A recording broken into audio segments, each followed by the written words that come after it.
नमस्कार, आप देख रहे हैं एबीएन भारत। मैं हूं आपके साथ दीक्षा।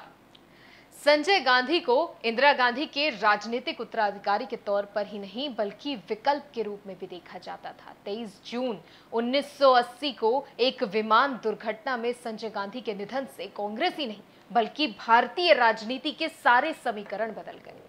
संजय गांधी का काफी मामलों और बड़े राजनीतिक फैसलों में योगदान रहा है। कुछ सही रहे, मगर उनकी एक मुद्दे को लेकर की गई जल्दबाजी ने उनको और इंदिरा सरकार को कई लोगों की बेवक्त मौत का दोषी बना दिया। वो फैसला था नसबंदी, वो अभियान जिसने भारतीय इतिहास का चेहरा बदल कर रख दिया। आज संजय गांधी की पुण्यतिथि पर जानिए भारत की राजनीतिक इतिहास की सबसे बड़ी फेल योजना नसबंदी के बारे में। देखिए हमारी ये खास रिपोर्ट। भारतीय राजनीति में 23 जून एक ऐसे दिन के रूप में दर्ज है जब अचानक सारे समीकरण बदल गए।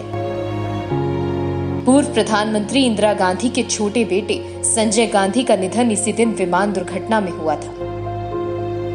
संजय गांधी को इंदिरा गांधी के उत्तराधिकारी के रूप में देखा जाता था, लेकिन उनके अचानक यूं चले जाने से देश की राजनीति के सभी समीकरण बदल गए। संजय गांधी 70 के दशक के सबसे पसंदीदा नेताओं में शुमार थे। कहा जाता है कि इंदिरा गांधी के कई महत्वपूर्ण फैसलों में उनकी छाप देखी जा सकती थी। हालांकि विवादों के साथ भी उनका पुराना नाता था। 23 जून 1980 की सुबह संजय गांधी ने दिल्ली फ्लाइंग क्लब के इंस्ट्रक्टर के साथ उड़ान भरी थी, लेकिन उनका विमान दुर्घटनाग्रस्त हो गया। संजय गांधी उन नेताओं के रूप में जाने जाते हैं जो सीधे सत्ता पर काबिज तो कभी नहीं हुए, मगर उनकी राजनीतिक पारी बहुत चर्चा में रही। गांधी परिवार पर इमरजेंसी के दौर में कई ज्यादतियों का आरोप हमेशा लगता रहा है। इन्हीं ज्यादतियों में सबसे ज्यादा जिसकी चर्चा होती है वो है नसबंदी। सबको सूचित कर दीजिए कि अगर मासिक लक्ष्य पूरे नहीं हुए तो न सिर्फ वेतन रुक जाएगा बल्कि निलंबन और कड़ा जुर्माना भी होगा। सारी प्रशासनिक मशीनरी को इस काम में लगा दे और प्रगति की रिपोर्ट रोज वायरलेस में मुझे और मुख्यमंत्री के सचिव को भेजें।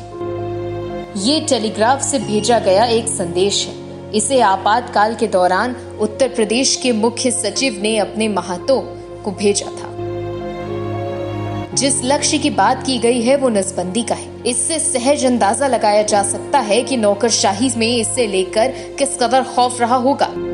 आपातकाल के दौरान संजय गांधी ने जोर शोर से नसबंदी अभियान चलाया था। इस पर जोर इतना था कि कई जगह पुलिस द्वारा गांव को घेरने और फिर पुरुषों को जबरन खींचकर उनकी नसबंदी करने की भी खबरें सामने आई। जानकारों के मुताबिक संजय गांधी के इस अभियान में करीब 62 लाख लोगों की नसबंदी हुई थी।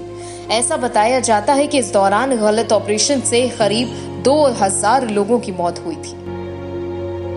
1933 में जर्मनी में भी ऐसा ही एक अभियान चलाया गया था। इसके लिए कानून बनाया गया था। इसके तहत किसी भी आनुवांशिक बीमारी से पीड़ित व्यक्ति की नसबंदी का प्रावधान था। तब तक जर्मनी नाजी पार्टी के नियंत्रण में आ गया था। इस कानून के पीछे हिटलर की सोच मौजूद थी और उसकी सोच ये थी कि आनुवांशिक बीमारियां अगली पीढ़ी में नहीं जाएंगी तो जर्मनी इंसान की सबसे बेहतर नस्ल वाला देश बन जाएगा जो बीमारियों से मुक्त होता। बताते चले कि इस अभियान में करीब 4 लाख लोगों की नसबंदी कर दी गई थी। लेकिन संजय गांधी के सिर पर नसबंदी का ऐसा जुनून क्यों सवार हो गया था कि वो इस मामले में हिटलर से भी 15 गुना आगे निकल गए। दरअसल ऐसा कई चीजों के समय के एक मोड़ पर मिलने से मुमकिन हुआ था। इनमें पहली थी संजय की कम से कम समय में खुद को प्रभावी नेता के तौर पर साबित करने की महत्वाकांक्षा। दूसरी, परिवार नियोजन को और असरदार बनाने के लिए भारत पर अंतर्राष्ट्रीय बिरादरी से पड़ता दबाव। तीसरी, जनसंख्या नियंत्रण के दूसरे तरीकों की बड़ी विफलता और चौथी, आपातकाल के दौरान मिली निरंकुश शक्ति। 25 जून 1975 को आपातकाल लगने के बाद ही राजनीति में आए संजय गांधी के बारे में ये साफ हो गया था कि आगे गांधी नेहरू परिवार की विरासत वही संभालेंगे। संजय भी एक ऐसे ही मुद्दे की तलाश में थे जो उन्हें कम से कम समय में एक सक्षम और प्रभावशाली नेता के तौर पर स्थापित कर सके। उस समय वृक्षारोपण, दहेज उन्मूलन और शिक्षा जैसे मुद्दों पर जोर था, लेकिन संजय को लगता था कि उन्हें किसी किस्म के त्वरित करिश्मे की बुनियाद नहीं बनाया जा सकता। राजनीति में नए नए आए संजय गांधी एक ऐसे मुद्दे की तलाश में थे जो उन्हें कम से कम समय में एक सक्षम और प्रभावशाली नेता के तौर पर स्थापित कर दे। संयोग से यही वो दौर भी था जब दुनिया में भारत की आबादी का जिक्र उसके अभिशाप की तरह होता था। अमेरिका सहित कई पश्चिमी देश मानते थे कि हरित क्रांति से अनाज का उत्पादन कितना भी बढ़ जाए, सुरसा की तरह मुंह फैलाती आबादी के लिए ये नाकाफी ही होगा। उनका ये भी मानना था कि भारत को अनाज के रूप में मदद भेजना समंदर में रेत फेंकने जैसा है, जिसका कोई फायदा नहीं।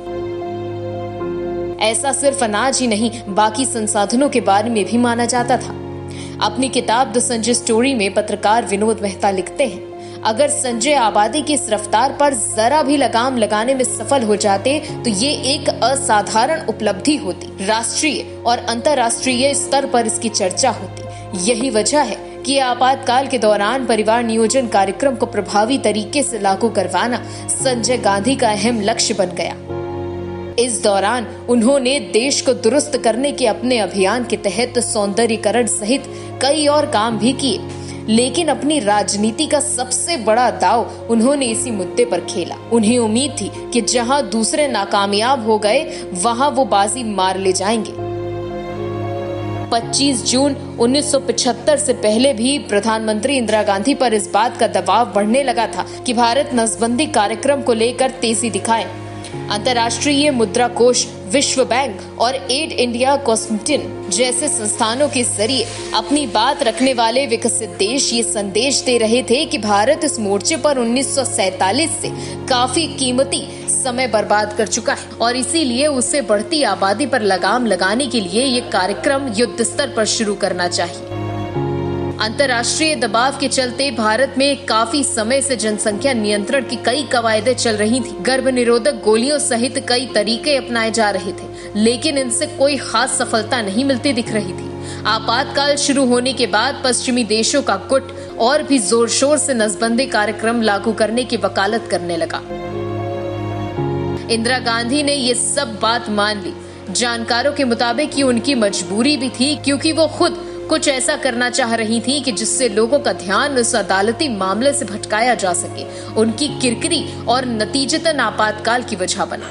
उन्होंने संजय गांधी को नसबंदी कार्यक्रम लागू करने की जिम्मेदारी सौंप दी, जो मानो इसका इंतजार ही कर रहे थे। इसके बाद कुछ महीनों तक इतने बड़े कार्यक्रम के लिए काम चलाओ व्यवस्था खड़ी करने का काम हुआ। संजय गांधी ने फैसला किया कि ये काम देश की राजधानी दिल्ली से शुरू होना चाहिए, और वो भी पुरानी दिल्ली से, जहां मुस्लिम आबादी ज्यादा है। उन दिनों भी नसबंदी को लेकर कई तरह की भ्रांतियां थी। मुस्लिम समुदाय के बीच तो ये भी धारणा थी कि ये उसकी आबादी घटाने की साजिश है। संजय गांधी का मानना था कि अगर वो इस समुदाय के बीच नसबंदी कार्यक्रम को सफल बना पाए तो देश भर में एक कड़ा संदेश जाएगा। यही वजह है कि उन्होंने आपातकाल के दौरान मिली निरंकुश ताकत का इस्तेमाल करते हुए ये अभियान शुरू कर दिया। अधिकारियों को महीने के हिसाब से टारगेट दिए गए और उनकी रोज समीक्षा होने लगी। होना यह चाहिए था कि इतने बड़े अभियान छेड़े जाने से पहले लोगों में इसको लेकर जागरूकता फैलाई जाती। जानकार मानते हैं कि इसे युद्ध स्तर की बजाय धीरे धीरे और जागरूकता के साथ आगे बढ़ाया जाता तो देश के लिए इससे परिणाम क्रांतिकारी हो सकते थे। लेकिन जल्द से जल्द नतीजे चाहने वाले संजय गांधी की अगुवाई में ये अभियान ऐसा चला कि लोग देश में कांग्रेस से और भी ज्यादा नाराज हो गए। माना जाता है कि संजय गांधी के नसबंदी कार्यक्रम से उपजी नाराजगी 1977 में इंदिरा गांधी को सत्ता से बाहर करने में सबसे बड़ी भूमिका निभाती है। Bureau report, IBN Bharat. इसी तरह की और खबरों के लिए जुड़े रहिए IBN भारत के साथ। नमस्कार।